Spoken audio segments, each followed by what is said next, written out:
Here at West Fargo Public Schools, we pride ourselves on educating all learners for tomorrow's world. In order to best support this important work, we have implemented CHAMPS behavioral expectations throughout the district.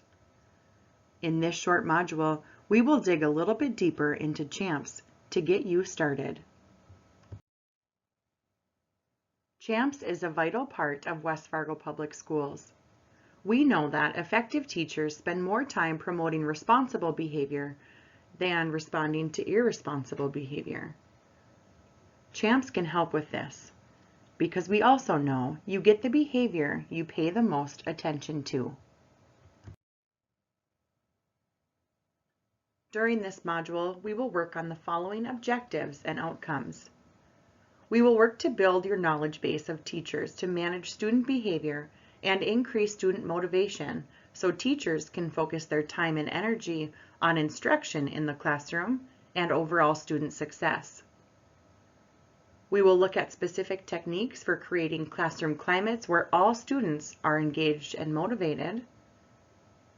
And we will end by reflecting on our current practice and create a plan to implement CHAMPS strategies within the daily classroom.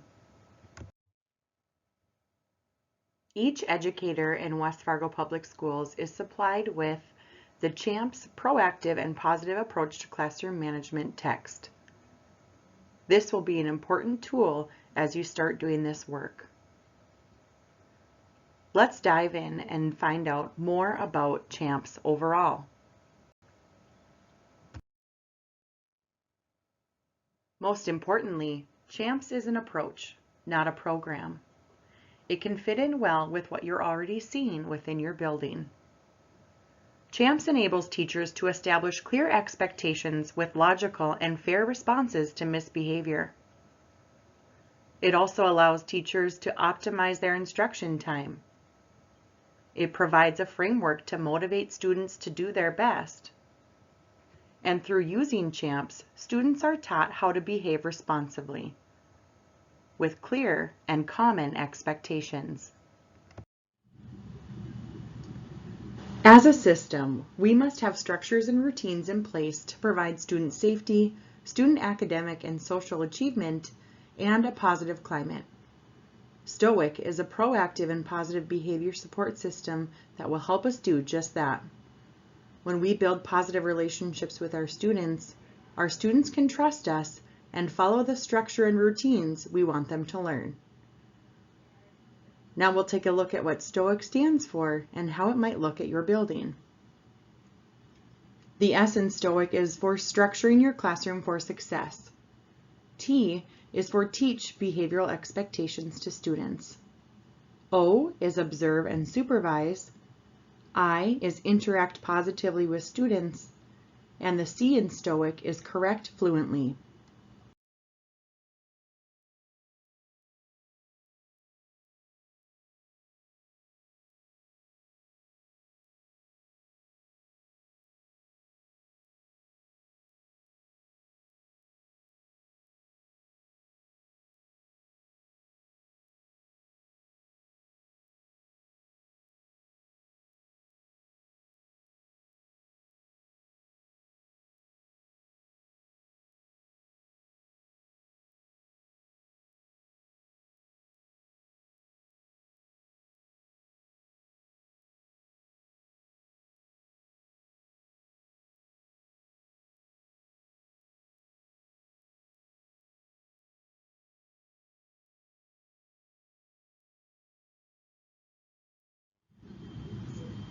The S in STOIC is for structure. Structure is having routines and systems in place for the whole program and for your individual groups to follow. This can be anything from your physical setting, schedule, routines, procedures, snack time, transitions, bathroom breaks. Structure is also being prepared with lesson plans, schedules, and daily materials. Teachers must also think through creating line orders and seating charts as needed. We want to ensure that transitions run smoothly and in a timely manner. We also want to ensure that our environment is conducive for each activity throughout the day. Having a high level of structure in the instructional setting can have benefits for both students and staff. An effective arrangement of the physical environment increases on-task behavior, it increases the perception of safety, supports a respect of others' personal space, can make it easier to use the curriculum visuals, and allows for teacher movement or active supervision, proximity to our students. Consider a trauma lens as well. A well-designed classroom environment promotes a sense of safety and security for students impacted by trauma. It incorporates routine and predictability for those who might not like change. Reflect on your current instructional space, whether it's in a classroom setting, physical education, choir, orchestra, music. Here is a structure reflection example. Think about the traffic patterns in your space. Are they clearly defined and do they allow movement without disrupting others? Do students and staff have easy access to enter and exit the classroom? Are materials organized and labeled so they're easily accessible? Thinking about the walls in your instructional space, are there current and relevant materials for the behavior and academic content, lessons, or activities displayed on the walls? Here are a few examples of different levels of structure within an instructional space. Low structure, medium structure, and high structure, to give some perspective.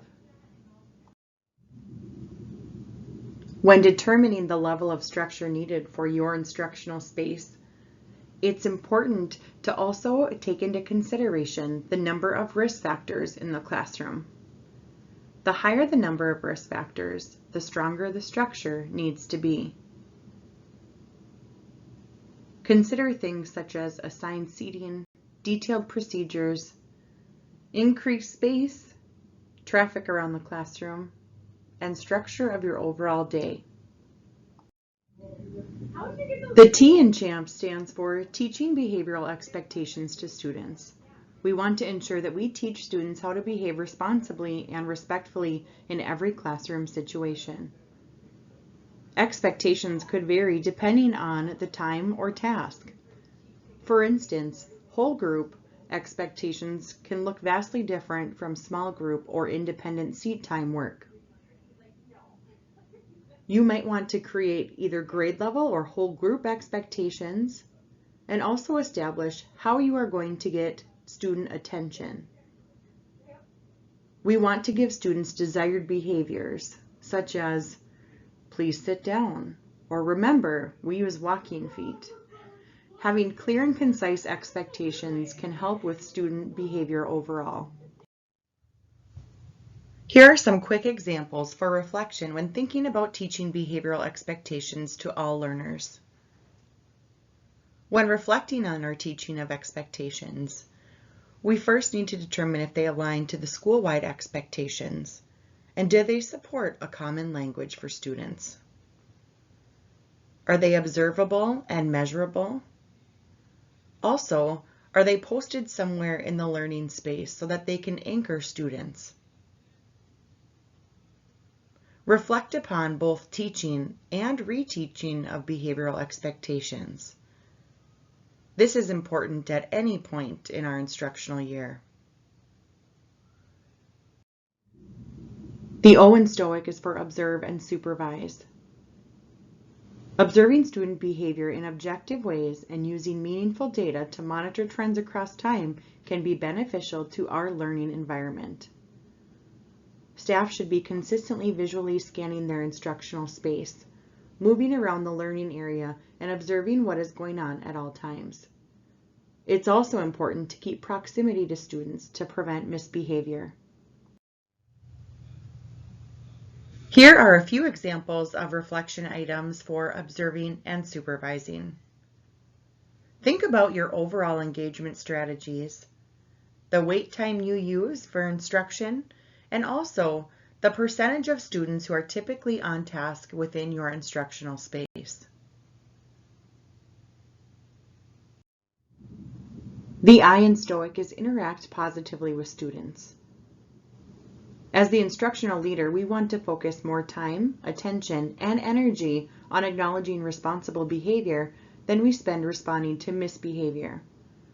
We strive for a high ratio of positive to negative or corrective interactions, keeping a ratio of 3 to 1. Interacting positively with students can help in building positive relationships.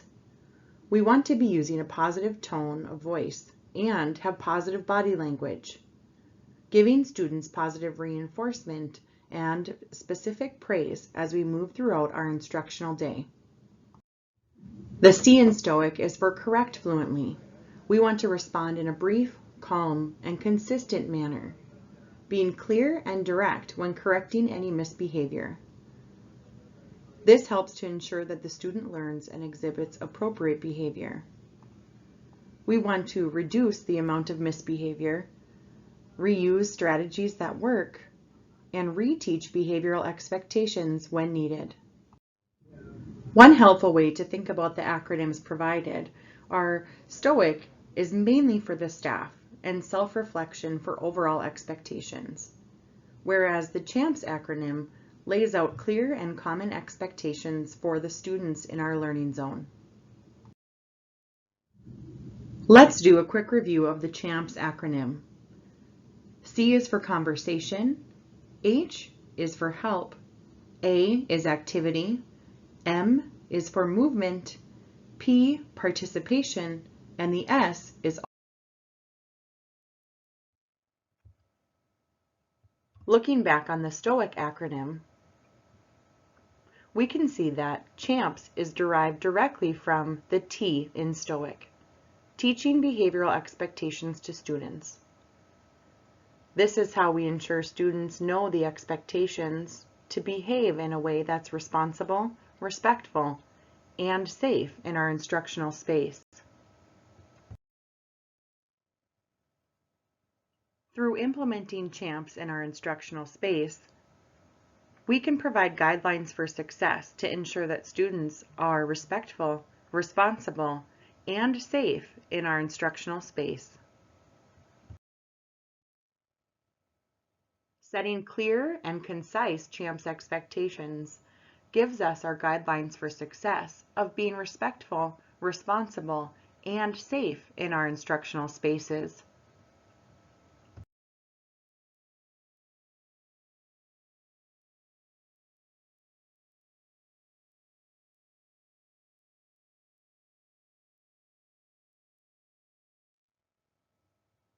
The C in CHAMPS outlines the overall conversation expectations of CHAMPS.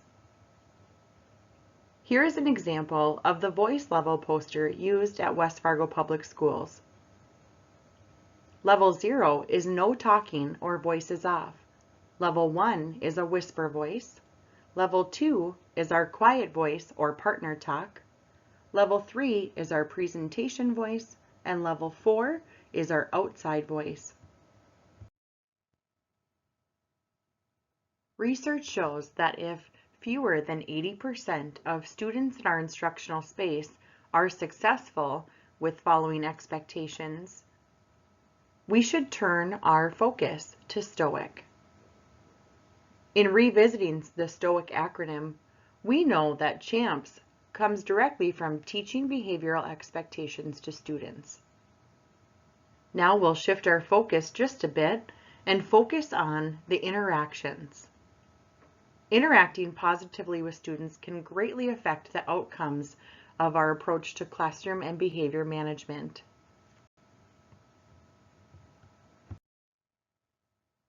The way in which we interact with students throughout our instructional time can play a big part in the following of behavioral expectations.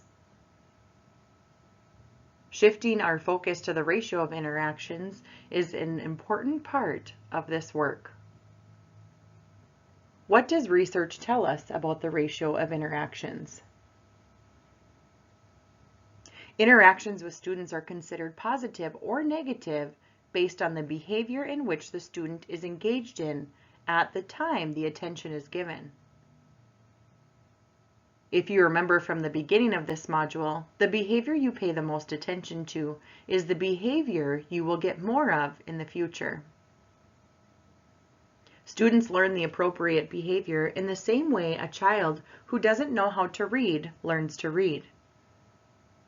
Behavior is also taught through instruction, practice, feedback, and encouragement. This is where the ratio of interactions comes into play. 3-to-1 ratio is basically, am I paying more attention to positive behavior or am I paying more attention to negative behavior? The negatives are anytime I am having to pay attention to misbehavior that I consider to be negative misbehavior. I'm trying to use my interaction to shape you back to either following my rules or meeting my procedures or whatever they happen to be. So I want to make sure that I buttress against that possibility by you also saying, it is actually easier to get my attention and more satisfying and a better kind of attention to get attention from me when you're exhibiting pro-social behaviors. If I had to correct you right before you left my class today, but I see you later in the hall and you're not even coming to my class, but I say, Devin, very good to see you. Having a good afternoon? There I am at a 1-to-1 with that kid, where that kid has seen, okay, he did correct my behavior and he said I need to be doing X or Y, but also he doesn't seem to hold a grudge. Just his saying, hey, good afternoon, Devin, yeah, how you doing? Has communicated. We're, at the very least, we're back to even. The next day when you're walking into my class, I say, hey, Devin, good to see you today. How are you? That's 2, because it's 2 times that I've interacted with you when you were not engaged in misbehavior. Neither of them in this particular case involve praise, but they're 2 demonstrations that you don't need to screw up or annoy me to be noticed by me. And then if a little bit later in class I get the class engaged in an independent work period and I just come over and I just look at the quality of your work and I just say, hey, looks like you're doing great, please let me know if you have any questions. That just acknowledges that I noticed your on-task behavior, and that puts me at 3-to-1. But it's basically you want every kid to see all of the adults in this school are much more interested in capitalizing on and solidifying strength than they are just trying to catch weakness. If I'm not careful, I can end up paying so much attention to misbehavior that my kids who are starved for attention find, if I do what this guy wants, he doesn't even notice I'm here. But if I annoy him, I can get his attention like that. I definitely want to avoid that.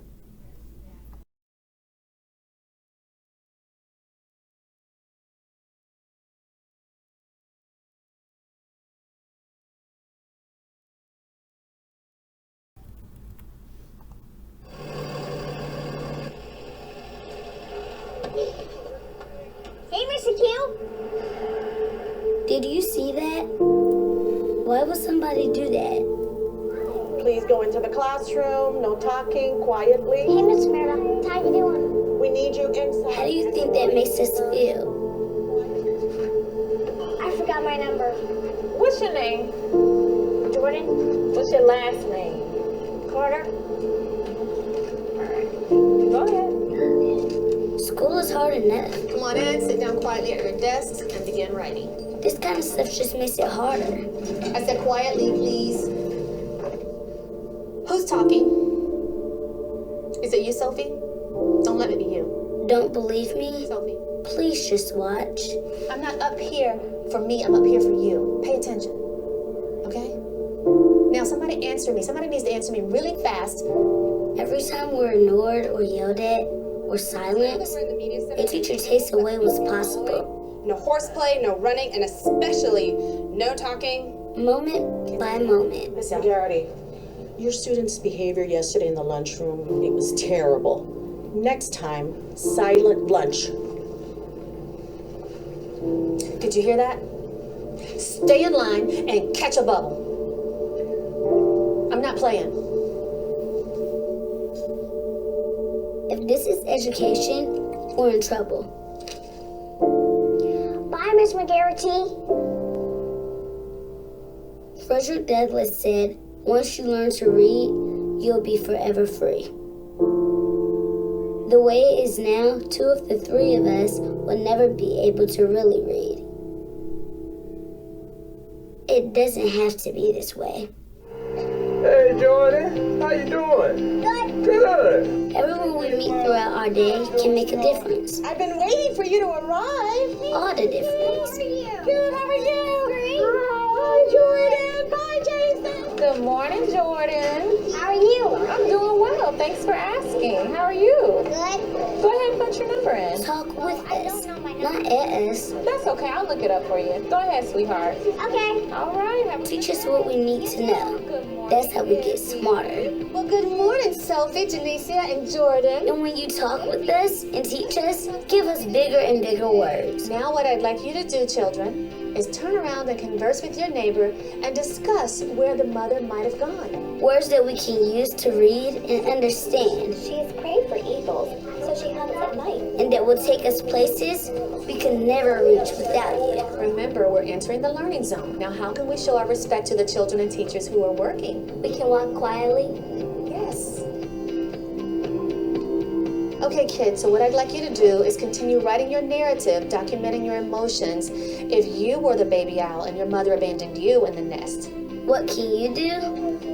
Learn all that you can so that you can challenge us to be our best. You would have stayed and assisted them in whatever they needed. Share yourself with us and show us how to share ourselves with others. Give us courage. Give us compassion. Help us find our own voices so we can become who we are meant to be. Why would you want to silence us?